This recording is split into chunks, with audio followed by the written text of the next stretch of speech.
Hi అందరికీ ఈరోజు recipe వచ్చేసి చాలా ఈజీగా తక్కువ పదార్థాలతో చేసే సూపర్ క్రిస్పీగా ఉండే అటుకులతో స్నాక్ రెసిపీ ఎలా తయారు చేసుకోవాలో చూపించబోతున్నాను. ఈవినింగ్ లో టీ టైం కి పర్ఫెక్ట్ స్నాక్ రెసిపీ అన్నమాట ఫ్రెండ్స్. మరి మీరు కూడా తప్పకుండా ట్రై చేస్తారు కదా.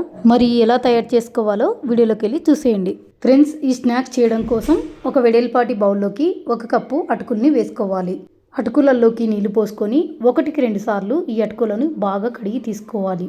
అటుకులలో డస్ట్ ఎక్కువ ఉంటుంది కాబట్టి 1-2 సార్లు నీట్గా కడుక్కొని తీసుకోవాలి. ఇలా అటుకులన్నీ బాగా కడుక్కున్న తర్వాత నీళ్ళన్నీ వంపేసుకొని ఈ అటుకులను ఒక 10 నిమిషాలు పక్కన పెట్టుకోవాలి. 10 నిమిషాలు పక్కన పెట్టుకోవడం వల్ల అటుకులన్నీ బాగా మెత్తగా అయిపోతాయండి. చూడండి, అటుకులన్నీ ఈ విధంగా మెత్తగా అయిపోయినాయి చూడండి.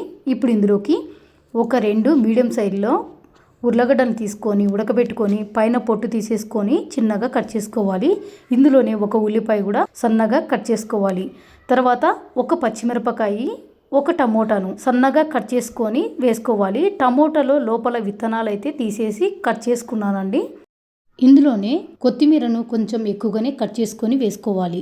ఇందులోనే 1 టీ స్పూన్ కారం, 1/2 టీ స్పూన్ గరం మసాలా, అలాగే రుచి తగ్గట్లు సాల్ట్ అయితే వేసుకోవాలి. నేను ఇక్కడ ఒక 1/2 టీ స్పూన్ వరకు అయితే సాల్ట్ని వేసుకున్నాను. ఇలా అన్నీ వేసుకున్న తర్వాత ఇవంతా బాగా కలిసేలాగా కలుపుకోవాలి. అటుకులు, ఉర్లగడ్డ ముక్కలు చేత్తోనే ఇలా ఇవన్నీ మెత్తగా చేసుకుంటూ అంతా బాగా కలిసేలాగా కలుపుకోవాలి.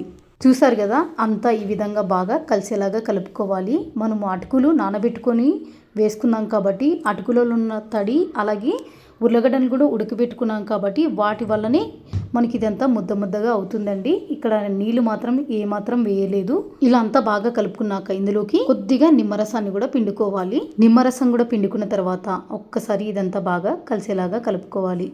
ఒకవేళ మీకు ఇక్కడ సాల్ట్ సరిపోకపోతే ఒకసారి చెక్ చేసుకొని సాల్ట్ కలుపుకోవచ్చండి. ఇలా అంతా కలుపుకున్న తర్వాత అరిచేతులకు కొద్దిగా నూనె పట్టించుకున్న తర్వాత అటుకుల మిశ్రమంని నిమ్మకాయ సైజ్ అంతా తీసుకొని ఇక్కడ చూపిస్తున్నట్టు వీడియోలో ఈ విధంగా చేసుకోవాలి. మనం సిలిండర్ షేప్లో వచ్చేలాగా ఇలా చేసుకోవాలండి. చూసారు కదా, ఇలా వచ్చేలాగా తయారు చేసుకోవాలి. మొత్తం అటుకుల మిశ్రమం అంతా ఈ సైజులో ఈ డిజైన్లో చేసుకొని పెట్టుకోవాలి.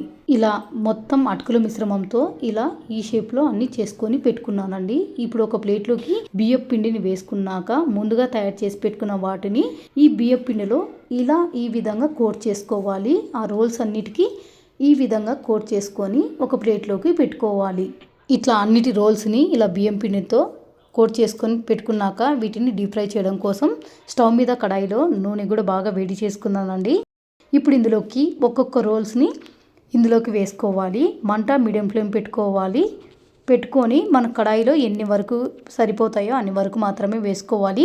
నేనైతే ఒక 5 వరకు వేసుకుంటున్నాను. ఇలా కొన్ని వరకు వేసుకున్న తర్వాత మంట మీడియం ఫ్లేమ్ పెట్టుకొని వీటిని గోల్డెన్ కలర్ వచ్చేంత వరకు మీడియం ఫ్లేమ్లో వీటిని తిప్పుకుంటూ ఫ్రై చేసుకోవాలి. ఈవినింగ్ టైంలో పిల్లలు స్కూల్ నుంచి రాగానే అటుకులతో ఇలా సింపుల్గా స్నాక్స్ చేసి పెట్టండి. చాలా ఇష్టంగా తింటారండి. మళ్ళీ కావాలని అడుగుతారు. తప్పకుండా ట్రై చేయండి. ఇలా అన్ని గోల్డెన్ కలర్లోకి రాగానే ఒక ప్లేట్లోకి తీసుకొని పెట్టుకోవాలి. ఈ విధంగా మిగతా రోల్స్ అన్ని వేసుకొని మీడియం ఫ్లేమ్లో మంచి కలర్ వచ్చేంత వరకు కలుపుకుంటూ ఫ్రై చేసుకోవాలి. ఇలా మొత్తం రోల్స్ అన్ని ఫ్రై చేసుకొని అన్ని ఒక ప్లేట్లోకి తీసుకోవాలి. అంతేనండి, ఎంతో టేస్టీగా సూపర్ క్రిస్పీగా అటుకులతో స్నాక్స్ రెడీ అయిపోయింది. తప్పకుండా ట్రై చేయండి.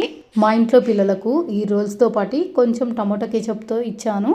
పిల్లలు అయితే చాలా హ్యాపీగా తినేశారండి. చాలా బాగున్నాయని చెప్పారు. మీరు కూడా తప్పకుండా ట్రై చేయండి. వీడియో నచ్చితే లైక్ చేయండి, షేర్ చేయండి, అలాగే ఛానల్ని సబ్స్క్రైబ్ చేసుకోండి. ఇంకా ఇలాంటి వెరైటీ స్నాక్స్ రెసిపీస్ కోసం పక్కనున్న బెల్ ఐకాన్ని యాక్టివేట్ చేసుకోవడం మాత్రం మర్చిపోకండి. Thank you for watching.